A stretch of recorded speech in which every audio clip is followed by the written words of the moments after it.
இந்த வழிபாடு செய்யும்போது பெண்கள் முதல்ல வந்து தன்னையே ஒரு மகாலட்சுமியாக நினச்சிக்கணுமா, அவங்க அது மாதிரி தங்களை அலங்கரிச்சுக்கணும். என்னால் இப்போ ஒரு லெவலில் இருக்கு, அதுலேருந்து அடுத்த கட்டம் சீக்கிரம் போகணும் அப்படின்றவங்களுக்கு வந்து வெள்ளி விளக்கு பயன்படுத்தும் போது சீக்கிரம் அந்த யோகம் கிடைக்கும். வாசனை பொருட்கள் இருக்கிற இடத்துல மகாலட்சுமி தங்குவாங்க.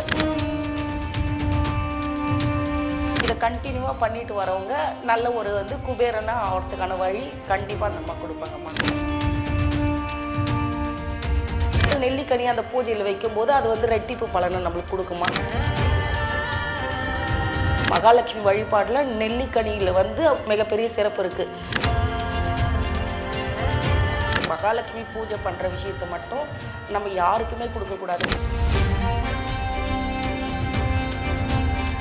பிஹேபக்தி நேயர்களுக்கு வணக்கம். நான் உங்கள் கண்மணி. இன்றைய நிகழ்ச்சியில் நம்முடன் இணைந்திருப்பவர் ஆஸ்ட்ராலஜி சங்கீதா அவர்கள். வணக்கம். வணக்கம்மா. எப்படி இருக்கீங்க? நல்லா இருக்கும்மா. மேம், நிறைய வழிபாடுகள் இருந்தும் இந்த கோடீஸ்வர யோகம் தரும் அப்படின்ற வெள்ளிக்கிழமை வழிபாடு அப்படின்ற ஒரு விஷயம் இருக்கு இல்லையா, அதை பற்றி சொல்ல முடியுமா? ஆக்சுவலாக பேசிக்காகவே நம்ம வந்து கோடீஸ்வர யோகம் அப்படின்னு சொல்லும் போதே அந்த யோகத்துக்கு வந்து உரியவங்க யாருன்னு கேட்டால் மகாலட்சுமியோட அருளும் சுக்கிர பகவானுடைய அருளும் இருந்தால் தான் நமக்கு அப்படி ஒரு அமைப்பே வரும். இப்போ சிலருடைய ஜாதகத்தில் வந்து பிறவியிலே வந்து அந்த மாதிரி அமைப்பில் அவங்க இருப்பாங்க. அவங்க பிறக்கக்கூடிய வம்சாவழிகளே அந்த மாதிரி வம்சாவழியிலே பிறகு சிலர் வந்து ரொம்ப ஏழ்மையான இடத்துல இருந்தாலும் அந்த அமைப்பு இருக்கிறவங்க அந்த இடத்துக்கு போயிடலாம். இப்போ என் ஜாதகத்தில் அந்த அமைப்பே இல்லை, நானும் கோட்டீஸ்வரன் ஆகணும், நான் என்ன பண்ணுறது அப்படின்னு கேட்டால் ரொம்ப எளிமையான வழிபாடுலேயே நம்ம அதை செய்யலாமா. முதல்ல வந்து பெண்கள் வந்து இந்த வழிபாடு செய்கிறதுக்கு வந்து ரொம்ப வந்து சிறப்பாக வந்து கருதப்படுது. ஏன்னு கேட்டால் பெண்கள் வந்து மகாலட்சுமியோட அம்சம்தான் பெண்கள். இந்த வழிபாடு செய்யும்போது பெண்கள் முதல்ல வந்து தன்னையே ஒரு மகாலட்சுமியாக நினச்சிக்கணுமா, அவங்க அது மாதிரி தங்களை அலங்கரிச்சுக்கணும். அலங்காரத்தை வந்து ரொம்ப விரும்பக்கூடியவங்க தான் மகாலட்சுமி. நம்ம அலங்காரமாக இருந்தால் நம்மக்கிட்ட வந்து அந்த அம்மா தங்குவாங்க. அதனால் பெண்கள் முதல்ல வந்து ரொம்ப அலங்காரமாக அதை செய்யணும். இதுக்கு ரொம்ப உகந்த நாள்னால் வெள்ளிக்கிழமை. வெள்ளிக்கிழமைகளில் வந்து நம்ம இந்த சுக்கர ஓரைகள் வந்து 3 சுக்கர ஓரை வரும். அந்த டைமில் காலையில் மதியம் நைட்டுன்னு 3 வரும். நம்ம காலையிலேருந்தே வந்து உபவாசமாக இருந்து, ஒரு சிலர் வேலைக்கெல்லாம் போவாங்க, அவங்க காலையிலே வழிபாடு பண்ணிக்கலாம், அது தவறு கிடையாது. இல்லை நான் வீட்டில் தான் இருக்கிறேன் அப்படின்னு சொல்கிற பெண்கள் வந்து காலையிலேருந்து விரதம் இருந்து சுக்கிர ஓரை வந்து நைட்டு வர டைமில் அவங்க வந்து சர்க்கரை பொங்கல்மா, சர்க்கரை பொங்கல் எப்படி கேட்டால் கல்கண்டு போட்டு சர்க்கரை பொங்கல் செய்யணுங்க. அந்த சர்க்கரை பொங்கலை நெய்வேத்தியமாக வச்சுட்டு சாமிக்கு விளக்கு வந்து நல்லபடியாக விளக்கெல்லாம் ஏற்றி வைக்கணுமா. மேக்சிமம் வந்து முடிஞ்சு எனக்கு நல்ல வசதி இருக்குது அப்படின்னு சொல்கிறவங்க வந்து வெள்ளி பொருட்களை வந்து அதிகம் குத்து விளக்குலேருந்து எல்லாத்தையும் வெள்ளியை வந்து அதிகமாக யூஸ் பண்ணும்போது வெள்ளியில் வந்து சுக்கிர பகவான் தங்குறது ஐதீகம் இருக்குது.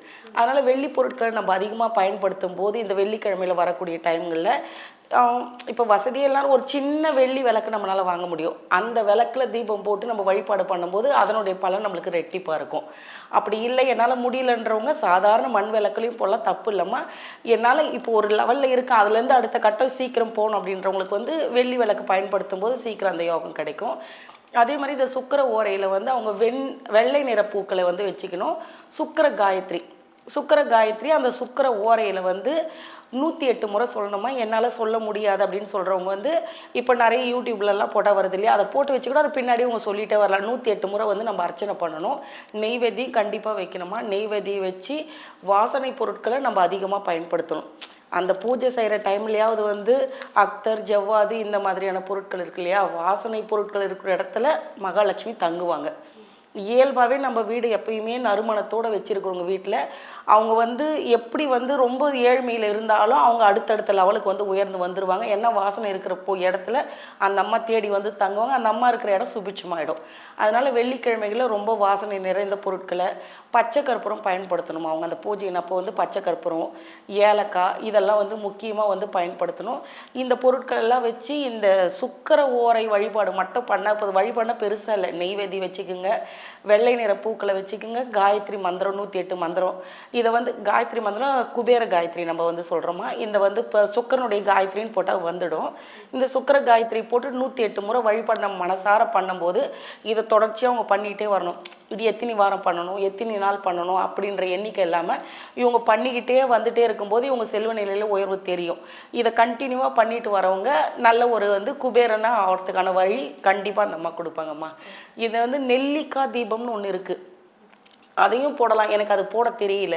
அது அது எப்படி எப்படி அதாவது நெல்லிக்காவிலேயே வந்து நம்ம வந்து லைட்டாக வந்து கட் பண்ணிக்கணுமா, கட் பண்ணிவிட்டு அந்த கொட்டையை எடுத்துட்டு அதுக்குள்ளே நம்ம வந்து நெய்யை ஊற்றி வந்து தீபம் போடணும். இல்லை என்னால் அதெல்லாம் தெரியல, என்னால் பண்ண முடியலன்றவங்க வந்து ரெண்டாக கட் பண்ணியும் போடலாம். அப்படியே எனக்கு முடியலன்னா நெல்லிக்கனியை வச்சிடணும் அந்த பூஜையில்.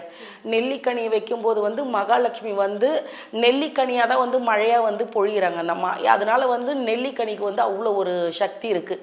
அதனால் நெல்லிக்கனி அந்த பூஜையில் வைக்கும்போது அது வந்து ரெட்டிப்பு பலனை நம்மளுக்கு கொடுக்குமா. நான் ரொம்ப எளிமையான விஷயம் தான் நான் சொல்லியிருக்கேன், பெருசாலாம் சொல்ல. இது நம்ம ஜாதகத்திலேயே அந்த அமைப்பு இல்லைனாலும் நீங்கள் வாசனை பொருட்கள் நம்ம ரொம்ப வாசனையாக இருக்கணுமா, அது ரொம்ப மெயின். ஒரு சிலர் நான் பர்ஃப்யூமே அடிக்க மாட்டேன், இது எங்களுக்கு பழக்கமே கிடையாது அப்படிலாம் சொல்லுவாங்க. இந்த மாதிரியெல்லாம் பேசுகிறதெல்லாம் விட்டுட்டு நம்ம வந்து குறைஞ்சபட்சம் ஒரு ஜவ்வாது வாங்கி கூட நம்ம வந்து பூசிக்கலாம். அந்த மாதிரி நம்மளும் வாசனையாக இருக்கணும், நம்ம இருக்கிற இடமும் வாசனை இருக்கும்.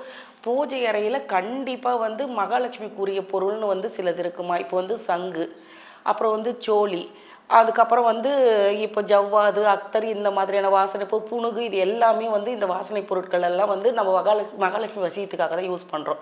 இந்த பொருட்களை எல்லாம் கண்டிப்பாக வச்சு நம்ம பயன்படுத்தும் போது நமக்கு மகாலட்சுமி ஏதாவது ஒரு ரூபத்தில் வந்து நமக்கு உண்டான பண தேவைகளை கொடுத்துட்டே இருப்பாங்க. பணம் நமக்கு சேர சேர ஆட்டோமேட்டிக்காக நம்மளுக்கு அந்த குபேர யோகம் வந்துடும். ஆனால் நீங்கள் இதை வந்து எத்தனை நாள் எப்படி அப்படியெல்லாம் சந்தேகம் இல்லாமல் முழு மனசாக அந்த அம்மாவை சரணாகதி அடைஞ்சு நீங்கள் வழிபாடு பண்ணிகிட்டே வரும்போது மிகப்பெரிய நிலைக்கு வந்துடலாமா. அந்த அம்சமே இல்லை நம்ம ஜாதகத்துலனாலும் அவங்க வந்துடலாம்.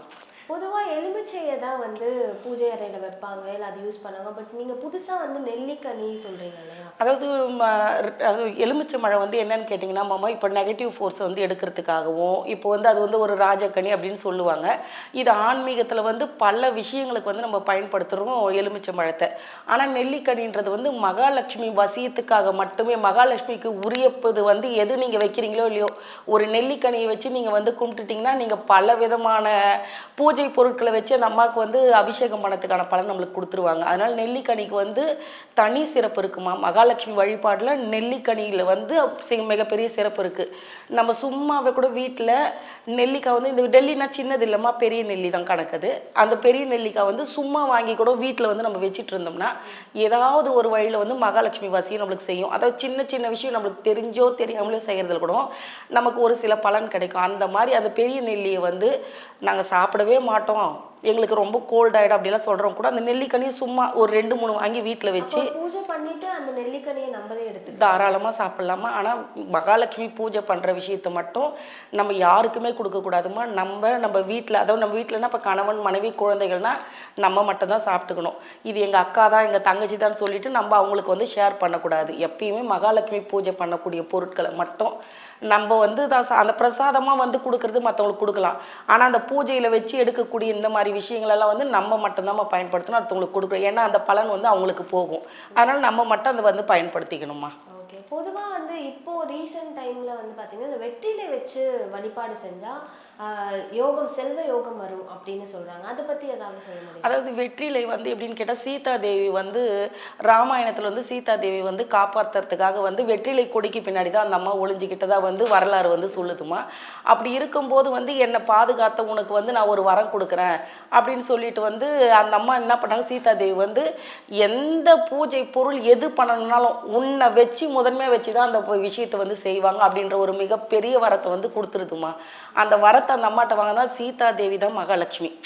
அதாவது காலங்கள் மாற மாற அவங்க அவதாரம் மாறுதே தவிர மகாலட்சுமி தான் இந்த அவதாரத்துலலாம் வராங்க. அதனால அந்த அம்மாவனுடைய ரொம்ப ஆசீர்வாதத்தையும் அருளையும் பெற்றதுனால வெற்றிலைக்கும் அந்த தனி சிறப்பு இருக்குதுமா. நீ வெற்றிலை பாக்கு வச்சுட்டு ஒரு பாக்கு பழம் வச்சா போதும், நம்ம வேற எதுவும் பெருசாக செய்யணுன்ற அவசியம் இல்லை இல்லையா. அந்த மாதிரி இந்த நெல்லிக்காய், இந்த வெற்றிலை, இதெல்லாம் வந்து அந்த அம்மா மகாலட்சுமி அவதாரத்தில் வந்து இந்த நெல்லி மழையாக வந்து அவங்களுக்கு வந்து பொழிஞ்சி வந்து பணத்தை கொடுக்குறாங்க. அதே மாதிரி வெற்றிலை வந்து அந்த அம்மா சீதா தேவியாக இருக்கும்போது அந்த மாதிரி வரத்தை அது கொடுக்குறாங்க. அதனால் அந்த மாதிரி பொருட்களை பயன்படுத்தும் போது சீக்கிரம் அவங்களுடைய அருள் நம்ம பெறலாம் அப்படின்றது ஐதீகமா. ரொம்ப அருமையாக சொன்னீங்க மேம். அண்ட் உங்கள் கூட பேசின இந்த 1/2 மணி நேரம் எனக்கு பார்த்தீங்கன்னா ரொம்ப பாசிட்டிவ் எனர்ஜியாக ஃபீல் ஆகுது. இதை இந்த நேர்காணலில் பார்க்குற மக்களுக்குமே அதே எனர்ஜி வரும் அப்படின்னு நம்புகிறேன். அண்ட் ரொம்ப நன்றி.